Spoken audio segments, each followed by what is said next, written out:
আমি মারা গেছি রাত ২টায়। এখন বাজে ভোর ৬টা। ভোর ৫টার দিকে আমি বুঝতে পারলাম যে মরার পর আমি ভূত হয়ে গেছি। কিভাবে বুঝলাম সে কথা একটু পর বলছি।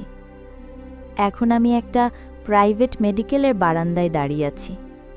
আমি এখানে একাই, আমার সাথে কেউ নেই। বন্ধু-বান্ধব সবাই আইসিইউ রুমের সামনে জড়ো হয়েছে। আমার লাশটা আইসিইউতে। আমি যে মারা গেছি ওরা অবশ্য এখনও জানে না।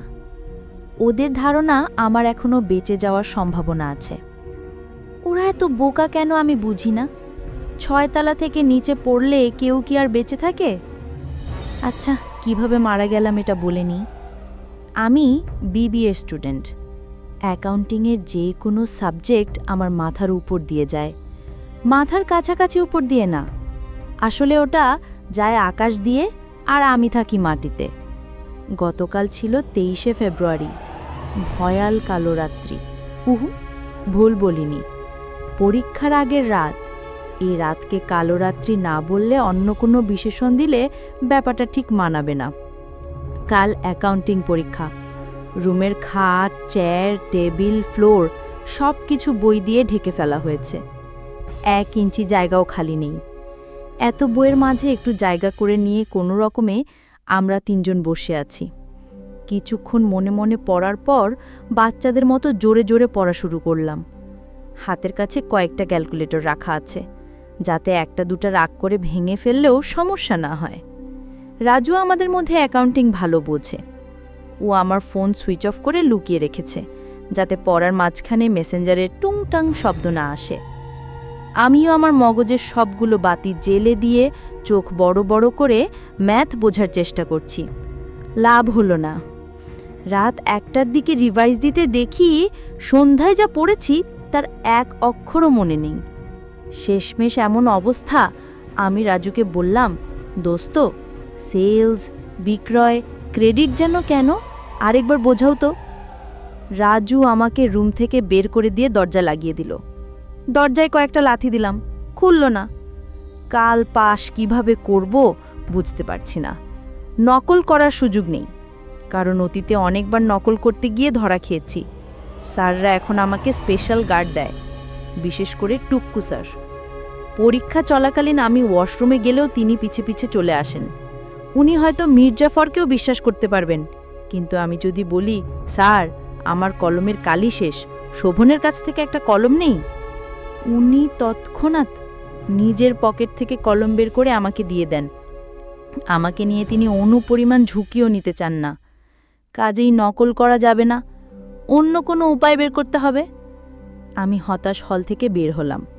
রাতের ক্যাম্পাসে হাঁটাহাঁটি করছি, মাথায় অ্যাকাউন্টিংয়ের বোঝা, কিচ্ছু ভালো লাগছে না। হঠাৎ মনে পড়ল 3 ইডিয়টস মুভিটার কথা। আচ্ছা, প্রশ্ন চুরি করলে কেমন হয়? যেই ভাবনা তাই কাজ।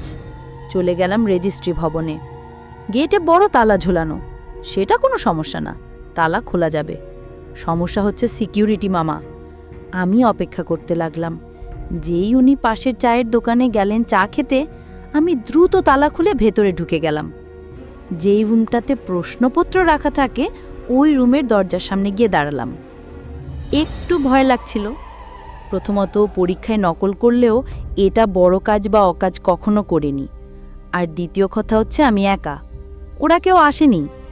সাহস করে রুমের দরজা খুললাম, লাইট জ্বালানোর জন্য সুইচ অন করলাম। তারপর যা দেখলাম তা দেখার জন্য আমি মোটেও প্রস্তুত ছিলাম না রাসেল ভাই। একটা চেয়ারে টুক্কু স্যার বসে আছেন। আমাকে দেখে তিনি শাহরুখ খানের ডন মার্কা একটা হাসি দিয়ে বললেন, জানতাম তুমি আসবে, বাট এত দেরি করে আসলা, ঘটনা কি? পড়াশোনা করেছো নাকি এতক্ষণ? আমি বুঝতে পারলাম স্যার একা আসে নাই, আমাকে ধরার জন্য আরও কেউ আছে নিশ্চয়ই। আমি রুম থেকে বের হয়েই দিলাম দৌড়। গেট দিয়ে বেরোতে যাব, দেখি সিকিউরিটি মামা গেটের বাইরে দিয়ে লাগিয়ে দিয়েছে। এখন একটাই উপায়, ছাদে চলে যাওয়া। পাগলের মতো দৌড়ে ছাদে উঠে গেলাম। উঠে দেখি টুকটু স্যার, উনি লিফটে আমার আগেই চলে এসেছেন। আমি কি করব বুঝতে পারছি না। 6 তলা বিল্ডিং, পালানোর কোনো উপায়ই নেই। স্যার বললেন, তোমার খেলা শেষ মারুফ, আমাদের সাথে চলো। ভার্সিটির নিয়ম অনুযায়ী তোমাকে শাস্তি পেতেই হবে, পড়াশোনা করেই অ্যাকাউন্টিং পরীক্ষা দিতে হবে। হঠাৎ আমার মনে হলো ধরা দিলেই প্রমাণ হয়ে যাবে আমি অপরাধী। তাছাড়া শাস্তি ভোগ করার পর আবার সেই অ্যাকাউন্টিং পরীক্ষা দিতেই হবে, তাহলে লাভটা কি হলো? আমি এখন জীবন মৃত্যুর মাঝামাঝি দাঁড়িয়ে, সরি ভুল বললাম, অ্যাকাউন্টিং এবং মৃত্যুর মাঝামাঝি হবে কথাটা। এক পাশে অ্যাকাউন্টিং আর অন্য পাশে মৃত্যু। আমার মনে হলো কী লাভ এই অ্যাকাউন্টিংময় জীবন রেখে, এর চেয়ে মৃত্যুই ভালো। আমি ওমর সানির মতো ভয়েস করে বললাম, যদি অ্যাকাউন্টিংয়ে পাসই না করতে পারি, কি লাভ হবে বারবার পরীক্ষা দিয়ে? এক জীবনে আর কত ফেল করব স্যার? আপনিই বলুন স্যার, আমি আর অ্যাকাউন্টিং পরীক্ষা দিতে চাই না স্যার। আপনি থাকুন আপনার জার্নাল নিয়ে, আপনার ফাইনাল অ্যাকাউন্ট আপনিই মেলান। ডেবিট ক্রেডিটের জীবন আমার লাগবে না। বলেই 6 তলা থেকে লাফ দিলাম। সাথে সাথেই আমার চূড়ান্ত হিসাব মিলে গেল। আমার ডেড বডি নিয়ে মেডিকেলে ভিড়, হইচই। ভোর 5টার দিকে আমি বুঝতে পারলাম যে মরার পর আমি ভূত হয়ে গেছি, কারণ আমি সবাইকে দেখতে পাচ্ছি কিন্তু আমাকে কেউ দেখতে পাচ্ছে না। আমি মেডিকেলের বারান্দায় দাঁড়িয়ে আছি, এমন সময় একজন নার্সকে দেখলাম আমার দিকে হেঁটে আসছেন। উনি ঠিক আমার বরাবরই আসছেন। একটু কাছে আসতে আমি বললাম, এক্সকিউজ মি, কিছু বলবেন? প্রশ্নের জবাব না দিয়ে উনি আমার আরও কাছে চলে এলেন। আমি তো অবাক, আরে উনি কি করছেন? আমাকে জড়িয়ে ধরবে নাকি? উনি আমাকে জড়িয়ে ধরলেন না, আমার শরীরের ভেতর দিয়ে হেঁটে চলে গেলেন। তখনই আমি প্রথম বুঝলাম যে আমি ভূত হয়ে গেছি, কেউ আমাকে আর দেখতে পাচ্ছে না। আমার অন্যরকম এক আনন্দ হচ্ছে। সবাই তো মানুষ থাকে, কজনই বা ভূত হতে পারে? আমি নির্মল আনন্দ দিয়ে ঘুরতে লাগলাম, বিভিন্ন মানুষকে ভ্যাঞ্চি দিতে লাগলাম। কেউ আমাকে দেখছে না, বিষয়টা সত্যিই আনন্দের। একটু পর আমার খিদে পেয়ে গেল। কি আশ্চর্য, ভূতেরও তাহলে ক্ষুধা পায়? মানিব্যাগে 700 টাকার মতো আছে, কিন্তু এই টাকা এখন চলবে কিনা কে জানে, কারণ যখন বেঁচে ছিলাম এটা তখনকার টাকা। আমি একটা হোটেলে গিয়ে বসলাম। খাবার অর্ডার দিতে পারছি না, কারণ কেউই আমার কথা শুনতে পায় না। কাজেই নিজেই রুটি আর ভাজি নিয়ে খাওয়া শুরু করলাম। এমন সময় আমার বিপরীত চেয়ারে একজন লোক এসে বসলেন। বসুক, সে তো আমাকে দেখতে পাচ্ছে না, সে তার মতো খাবে, আমি আমার মতো। আমি ওনার দিকে তাকিয়ে একটা ভ্যাঞ্চি দিলাম। উনি সাথে সাথেই আমাকে ধমক লাগালেন, বললেন, এই ভ্যাঞ্চি ছেলে, কি সমস্যা তোমার? আমাকে ভ্যাঞ্চি দিলে কোন সাহসে? আমি বেশ ভালোভাবেই অপ্রস্তুত হলাম। কেউ আমাকে দেখছে না, এই লোক কিভাবে দেখছে? আমি ভূত হয়ে যাওয়ার পর কেউ আমাকে দেখতে পাচ্ছে না, অথচ এই লোক আমাকে কিভাবে দেখছে? আমি বেশ ভালোভাবেই অপ্রস্তুত হলাম। আমি বললাম, সরি ভাই, আমি ভেবেছি আপনি আমাকে দেখতে পাননি, দেখার কথাও না। আমি তো আসলে মানুষ না, আমি ভূত। উনি বললেন, তুমি ভূত তো কি হয়েছে? তোমার কি ধারণা তুমি একাই ভূত?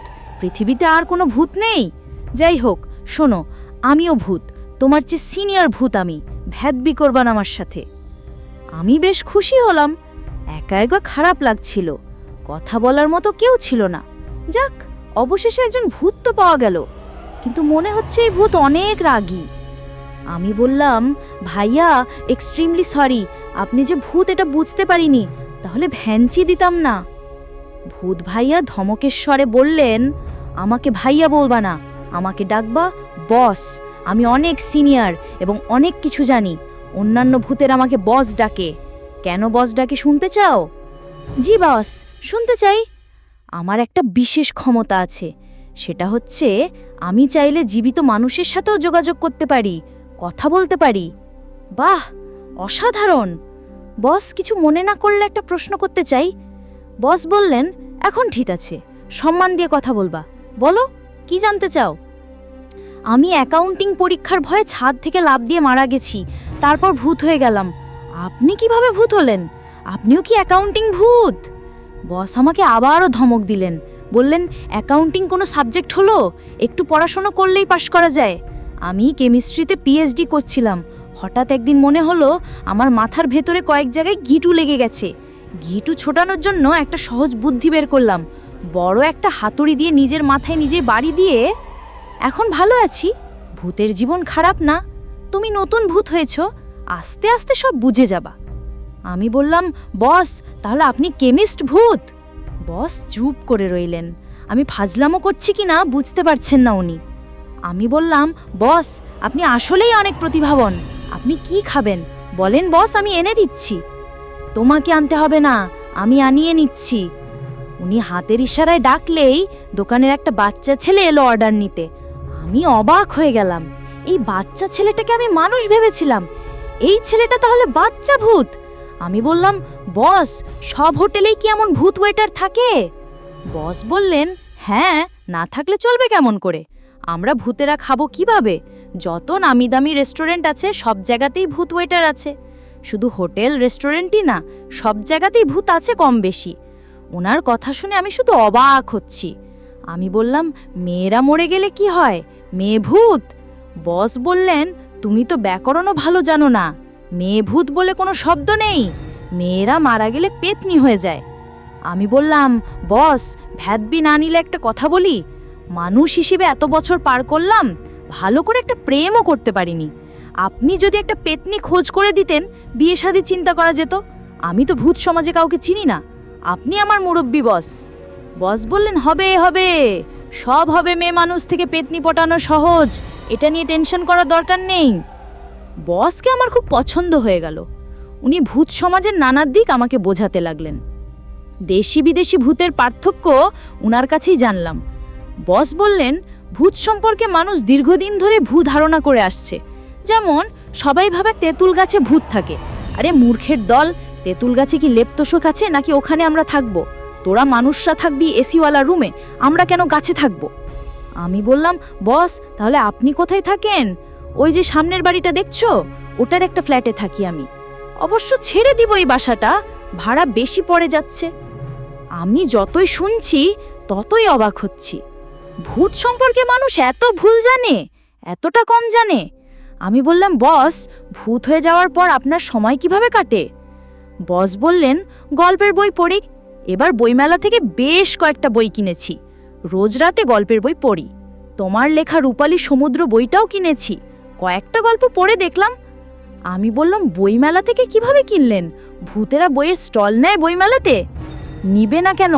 ভূতেরা মানুষের মতো কিপটা না, ওরা শুধু ফেসবুকে গল্প খোঁজে না, ওরা বই কিনে পড়ে। তোমার বইটা ভালোই হয়েছে, তবে হুমায়ুন স্যারের বলয় থেকে বের হয়ে আসো, নিজে কিছু করার চেষ্টা করো। আর বই লেখালেখি, অ্যাকাউন্টিং আবার জীবনটাই কেড়ে নিল বস। গরম গরম পরোটা খেতে খেতে বস বললেন, তারপর বলো, মরে যেতে কেমন লাগলো তোমার? আমি বললাম, বস কষ্ট কেমন হয়েছে সেটা নাই বা বললাম, কিন্তু সবচেয়ে বড় কথা হচ্ছে আমি মরে গিয়ে বেঁচে গেছি। বেঁচে গেছো কিভাবে? কি লাভ হয়েছে মরে গিয়ে?